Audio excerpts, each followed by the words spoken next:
हरिओम श्रीराम अंबज्ञ। माझं नाव सुजाता वीरा सावंत, मालपाडोंगरी उपासना केंद्र। आम्ही लहानपणापासूनच आईबाबांना बापूंची अशी उपासना करताना सगळं असं पाहायचो, तेव्हा आम्हाला पण त्यामध्ये अशी आवड निर्माण झालेली। माझी आई म्हणजे खूप बापूंसाठी खूप मानते, खूप उपासना करते। म्हणजे आई पण तिच्यासोबत बसायचो, बाजूला उपासना करायचो। एक असा काळ आला, 2014 सालीची गोष्ट आहे। आई खूप आजारी पडलेली आणि आमच्या आजोबा पण असे आजारी होते ना। आई कशी आजोबांशी खूप कनेक्टेड होती अशी। मग आजोबा आजारी असल्यामुळे तीही टेन्शनने थोडी आजारी होती। मग ते एक्सपायर झाले, ते सप्टेंबर महिन्यात एक्सपायर झाले। त्यामुळे तिने खूप टेन्शन घेतलं आणि रात्रीच्या 3 वाजता तिला अटॅक आला आणि त्या आम्ही खूप घाबरलो, सगळेजण खूप घाबरलेलो आणि रात्री असं काय करावं असं कळतच नव्हतं। आणि आमचे काका होते एक जवळच, ते होते सोबत आमच्या। माझ्या पप्पांना म्हणजे असं आजोबा वारलेले ना, त्यामुळे ते थोडं टेन्शनमध्येच होते। त्यांना कळलंच नाही आईला कधी काय असं झालं। ते काका काय माहिती रात्री अचानक आमच्या घरी होते। रात्री अपरात्री 3ची गोष्ट आहे, असं कोण घरी नसतं, असं बाहेरनं कोण येत नाही। रात्री अपरात्री ते होते घरी आमच्या।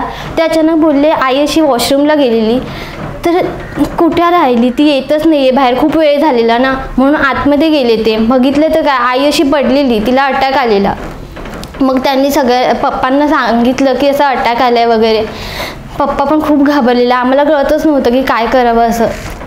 नंतर मग सगळ्यांना कॉल वगैरे केला, आईला हॉस्पिटलला नेलं। तर रात्री 4 वाजेपर्यंत आईला नंतर हॉस्पिटलमध्ये नेलं। आमच्या जवळच असे बापूंच्या कृपेने आमच्या जवळच होते, त्यांच्या ओळखीने ॲम्ब्युलन्स वगैरे बोलवली आणि आईला नेलं हॉस्पिटलमध्ये।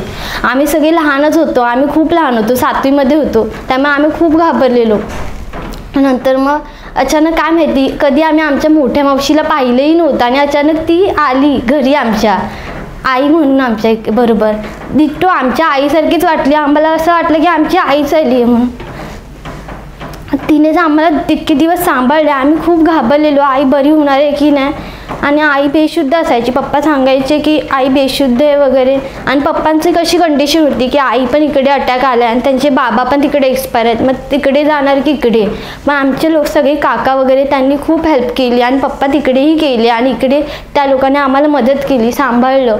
आमची मावशीने आमची पूर्ण आईसारखी काळजी घेतली। बापूंच्या कृपेनेच आई अशी आली, आईच्याच सारखी आमची मावशी आली। मावशी म्हणजे आईच असते ना, ती आली, आम्हाला सांभाळलं। आम्हाला वाटलंच नाही की आमची आई अशी हॉस्पिटलमध्ये आहे, तरी एक आई असते तिची आठवण येतेच ना। आम्ही बापूऱ्यांना रोज बोलायचो की बापू प्लीज आई लवकरात लवकर बरी होऊ दे। आणि खूप म्हणजे ती बेशुद्ध होती अशी, आम्हाला खूप भीती वाटायची की आई आम्हाला परत भेटेल की नाही। आम्ही खूप घाबरलेलो, बापूंना रोज आवाज द्यायचो। नंतर शेवटी आई बरी झाली, घरी आलेली। आम्हाला बघून इतका आनंद झाला ना, आईला बघून खूप आनंद झाला आम्हाला। आणि आता ती खूप बरी आहे।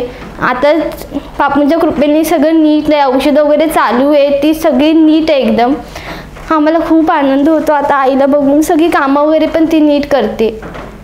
पण बापूंच्याच कृपेने त्यावेळेला एवढी हेल्प भेटली आम्हाला की म्हणजे आम्ही एवढी लहान होतो, आम्हाला काय कळायचंच नाही की काय करू अचानक अशा परिस्थितीमध्ये। आणि बाबा पण कसे, त्यांचे बाबा एक्सपायर झालेले, त्यामुळे त्या टेन्शनमध्ये पण होते। आई अचानक हे झाली, त्यांना काय कळतच नव्हतं आणि अशा परिस्थितीत इतकी हेल्प भेटली बापूंच्या कृपेमुळे। मावशी अचानक आली, जिला आम्ही कधी बघितलंही नव्हतं, अचानक त्याच परिस्थितीत कशी आली काय माहितीच नाही।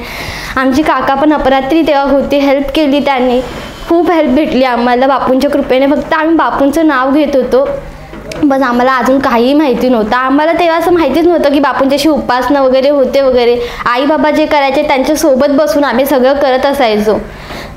आम्हाला फक्त बापू हे नाव घ्यायचं, असे मंत्र वगैरे काय बोलायचं माहिती नाही, फक्त बापूऱ्या नाव घ्यायचं।